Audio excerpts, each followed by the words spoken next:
नमस्कार दोस्तों, मैं हूं आपका होस्ट अनूप जखमूला और आज है मेरे पॉडकास्ट में शरद सर। और शरद सर के अगर बारे में उनका परिचय मैं आप बताना चाहूँगा तो एक बहुत ही लंबा पीरियड इन्होंने शैक्षिक जगत की बात करूँ, एकेडमिक क्षेत्र में प्रिंसिपल भी रहे हैं, केवी में जॉब किया है, नवोदय में किया है और इवन जीआईसी इंटर कॉलेज में किया है। और साथ में सर की जो खास बात यह है कि सर एकेडमिक के साथ साथ स्पोर्ट्स लवर हैं, तो ये इनको अपने आप में अलग बनाता है औरों से। आमतौर से जो लोग इंटरेस्ट रखते हैं एकेडमिक में, उनका स्पोर्ट्स जो बैकग्राउंड है उसमें थोड़ा कम इंटरेस्ट पाया जाता है। मगर सर की अगर बात करूं तो दोनों ही क्षेत्रों में बराबर तालमेल है। तो आज बात करेंगे हम शरद सर से और बहुत ही विस्तार में चर्चा की जाएगी। तो शरद सर, पहले तो आपसे मैं ये पूछना चाहूँगा कि एकेडमिक के साथ साथ स्पोर्ट्स को साथ में लेके चलना किसी बच्चे के लिए कितना आसान है और कितना कठिन है और क्या उसे करना चाहिए? जखमोला जी, आपको सादर अभिवादन और आपके पॉडकास्ट सुनने वाले श्रोता हैं उनको मेरा सादर अभिवादन। आपका सवाल है कि एकेडमिक और खेल को क्यों चलाएं और कैसे चलाएं।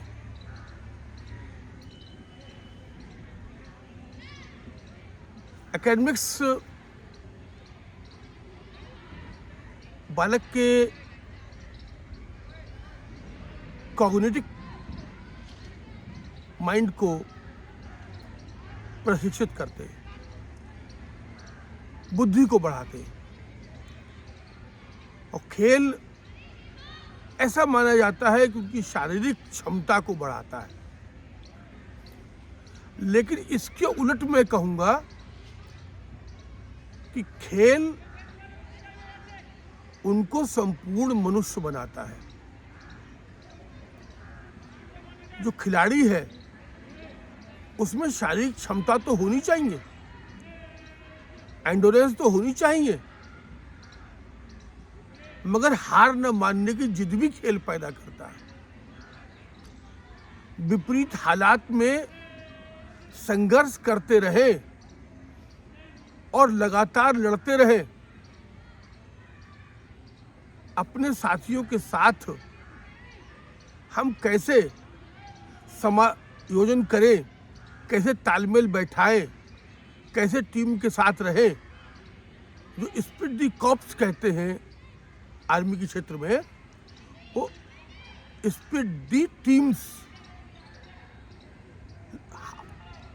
स्किल ऑफ कोहेसिवनेस, साथ साथ रहे, साथ साथ खेले। जो आप केंद्रीय विद्यालय में प्रार्थना करते हैं और मंत्र पढ़ते हैं, सहना भवतु सहनो भुवनक्तु सह वीर्यम करवावहै, तो सह वीर्यम करवावहै, साथ साथ कार्य करें। उस कार्य करने में खेलना भी है। और आप तो खेल जगत में हैं, बच्चों को डील करते होंगे, लंबा आपका अनुभव है।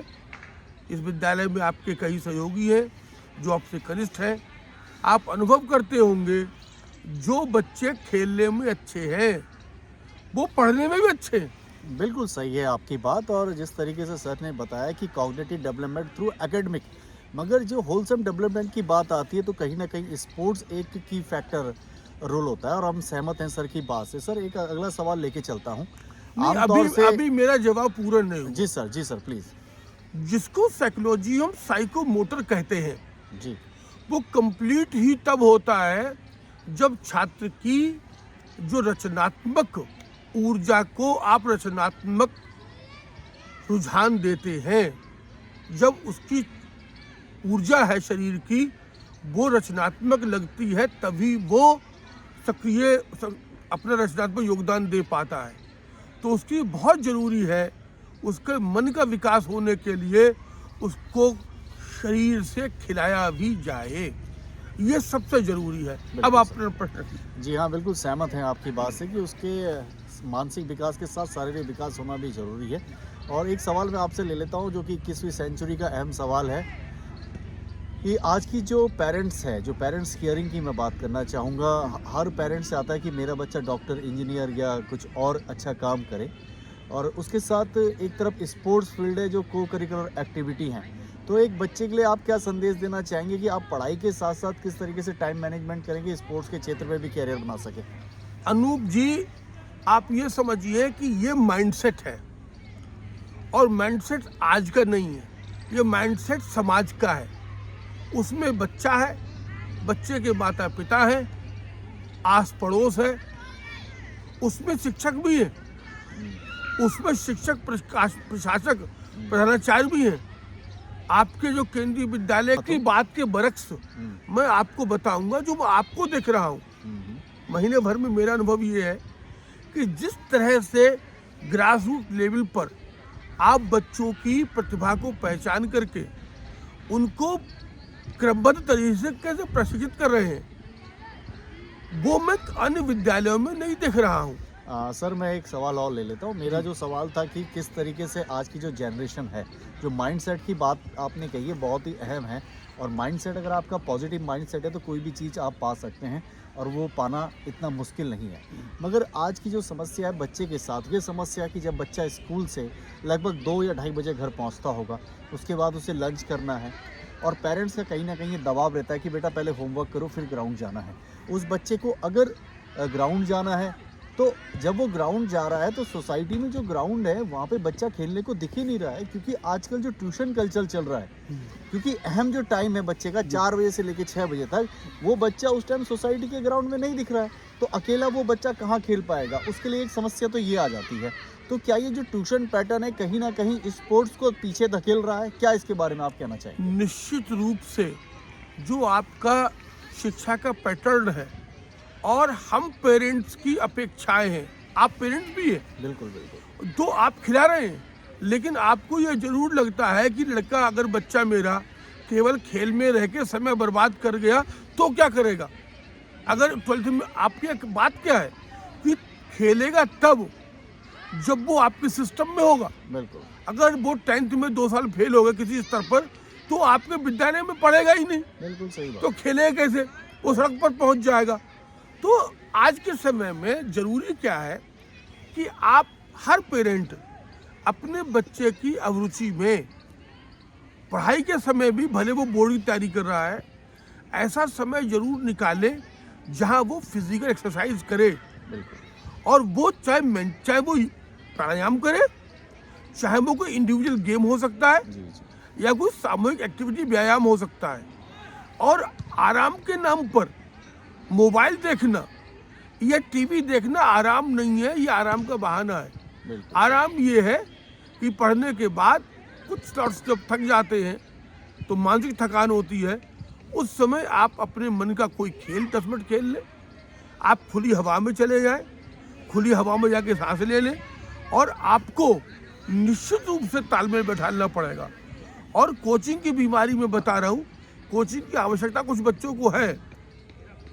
कुछ बच्चे फैशन के नाम पर जा रहे हैं, बिना ये तय किए हुए कि जिस कोचिंग में जा रहे हैं उन शिक्षकों की क्षमता क्या हमारे विद्यालय के शिक्षकों की क्षमता के बराबर है।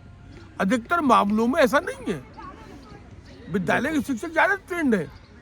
बिल्कुल सही बात है आपकी सर। मैं अपनी बात को आगे बढ़ाना चाहूँगा। आपने जो मॉडर्न ट्रेंड की बात की और जिस तरीके से कोचिंग पैटर्न आज के चल रहा है, कहीं ना कहीं वो बच्चे के जो सर्वांगीण विकास है, होलसम डेवलपमेंट है, उसमें रुकावट पैदा कर रहा है। फिलहाल हम अपनी बात को आगे बढ़ाते हुए चलते हैं और 21st सेंचुरी की जो मैं बात कर रहा हूँ, आज की जो ज़माना है बहुत फास्ट ज़माना है और कहीं ना कहीं भागम भाग लगी हुई है। पेरेंट्स को, हर बच्चे को वो दिन रात में चाहते हैं कि आज मैं बच्चे को एकेडमिक भेजूं, आज मैं आपको स्कूल भेजूं तो कल वो एक चमकता हुआ सितारा बन जाए।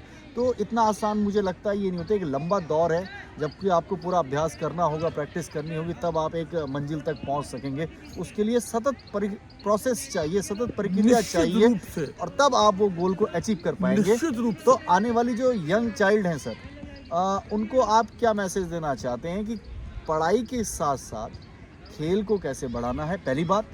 और दूसरा, एक कोटेशन पहले चलता था, पढ़ोगे लिखोगे बनोगे नवाब और खेलोगे कूदोगे बनोगे खराब। मगर 21st सेंचुरी में अगर आप देखें तो ये बिल्कुल ही अलग हो गया है कि पढ़ोगे लिखोगे बनोगे नवाब और खेलोगे कूदोगे बनोगे लाजवाब। और आज देखिए IPL ने इस खेल का और समाज में एक अलग ही चेंज लेके अनूप आ जी गया। सिर्फ आईपीएल नहीं, अब तो बहुत से सिस्टम आपके यहाँ बन गए हैं। फुटबॉल का भी आ रहा है, जी कबड्डी का भी आ गया है, बिल्कुल और आपके यहाँ जो शटलर्स तो हैदराबाद से आ ही बिल्कुल। रहे हैं। जी जी कुश्ती का इंफ्रास्ट्रक्चर आपके यहाँ आ गया है, ये ठीक है। लेकिन बच्चों से मेरा कहना ये है कि सबके लिए समय तो 24/7 मिला है। जी जी आपको अपने कैरियर, अपनी हॉबी, अपने खेल के बीच में तालमेल बैठाना पड़ेगा। अगर आप ये चाहते हैं कि एकेडमिक में भी बहुत बेहतर रिजल्ट हो, तो आपको फिजिकल एक्टिविटीज़ को इनकॉर्पोरेट करना ही पड़ेगा। हम बाद को कर लेंगे नहीं, साथ साथ करना पड़ेगा। और जब एक बार आपका मन का कंट्रोल, नियंत्रण आपके पास आ जाता है, तो आपका कम समय में पढ़े हुए का ज़्यादा लाभ मिलेगा। बनिस्बत आप दिन भर बैठे रहें, मन से थक जाएं, आपको लगेगा मैं पढ़ रहा हूँ, लेकिन उसका नतीजा नहीं आएगा। मैं बोर्ड एग्जामिनेशन जो दे रहे हैं, आप इस फेजेस में ले लीजिए। आप 11th में, 9th में थोड़ा समय ले सकते हैं, लेकिन बोर्ड स्टूडेंट के लिए ज़रूर एक टाइम मैनेजमेंट करना पड़ेगा। कम से कम दिन में से 1 घंटा उनको निकालना पड़ेगा, जहां वो अपने शरीर को, बिल्कुल। मन को दें और अपने को और चार्ज कर लें। जो मैं थक आपको- जाते हैं, चार्ज कर लें। शरद जी और इसी में चार्ज एक करने सवाल के लिए ऐड करना ग्राउंड सब चाहूँगा, चीज़ें हैं। एक ऐड करना चाहूँगा जहाँ तक स्पोर्ट्स की बात है और बोर्ड एग्जाम, 12th के एग्जाम जी। करीबी हैं। मुझे लगता है 10th और 12th के जो बच्चे हैं, अगर वो जो 1 घंटे आपने कही है, कहीं ना कहीं स्पोर्ट्स की जो एक्टिविटी है, अगर आप प्रोफेशनल उसमें काम नहीं कर रहे हैं और केवल अपनी फिजिकल फिटनेस या अपनी हेल्थ को भी ध्यान में रखते हुए आप किसी एक्टिविटी में पार्टिसिपेट करते हैं, तो कहीं ना कहीं एक स्ट्रेस मैनेजमेंट का की रोल फैक्टर यहाँ पे अदा निश्चित रूप करता है से। और 10th और 12th में आप बखूबी उसके रिजल्ट पा सकते हैं। आप जो पढ़ाई के दौरान जो फटीग है, उसका संबंध शरीर से नहीं, मन से है। एक काम करते हुए एक रास्ता से जो साउंड ट्रैक है, स्टीरियोटाइप, उससे आप थक जाते हैं। उसका तरीका यही है कि आप काम की प्रकृति बदल दीजिए। पढ़ते हुए भी अगर मैथ पढ़ते थक गए हैं, तो आप हल्का इंग्लिश पढ़ लीजिए। इंग्लिश के पढ़ चुके तो फिजिक्स पढ़ लीजिए। और थक गए, थोड़ी देर के लिए बाहर आइए, थोड़ा डीप ब्रीदिंग एक्सरसाइज कीजिए, जिसको हम प्राणायाम कहते हैं। थोड़ी देर ठंडी हवा में घूमिए, गहरी गहरी सांसें लीजिए, जी। फिर आके बैठ जाइए। और शरद जी, पॉडकास्ट का मेरा समय हो रहा है। अंत में कुछ रैपिड फायर राउंड हो जाते हैं, कुछ सवाल हमसे पूछेंगे, आपको देना होगा। जी जी। जवाब बहुत ही सिंपल सवाल है आपके। सबसे पहले तो फेवरेट प्लेयर का नाम। शुरुआती दौर में गावस्कर, ओके, बाद को सचिन। ओके, एक ही प्लेयर आपने दिया, गावस्कर और सचिन आपके फेवरेट प्लेयर रहते। फेवरेट गेम कौन सा है आपका? बट ऑब्वियसली क्रिकेट ही होगा। मैं क्रिकेट में ग्राउंड में खड़ा रहता हूँ कि वही इस उम्र के हिसाब से खड़ा हो पाता हूँ। Okay. बाकी मैं टेबल टेनिस खेलता हूँ, अभी उसका टेबल Okay. आपके विद्यालय में लगा नहीं है। जी। अच्छा, हार और जीत में सबसे ज्यादा सीखने को किस चीज में मिलता है, हार में या जीत में? देखिए, जीत का नशा होता है, जीत इंटॉक्सिक होती है, जो आपकी कमियों को भुला देती है। और हार आपको सबक देती है, हारे तो क्यों हारे। जीत आनंद देती है और हार अनुभव देती है, अगली बार जीतने की तैयारी करने का बिल्कुल मौका। सर। अंतिम सवाल ले लेते हैं पॉडकास्ट का सिंपल सा सवाल है कि आप क्लासरूम में बैठना ज़्यादा पसंद करते हैं या ग्राउंड पे?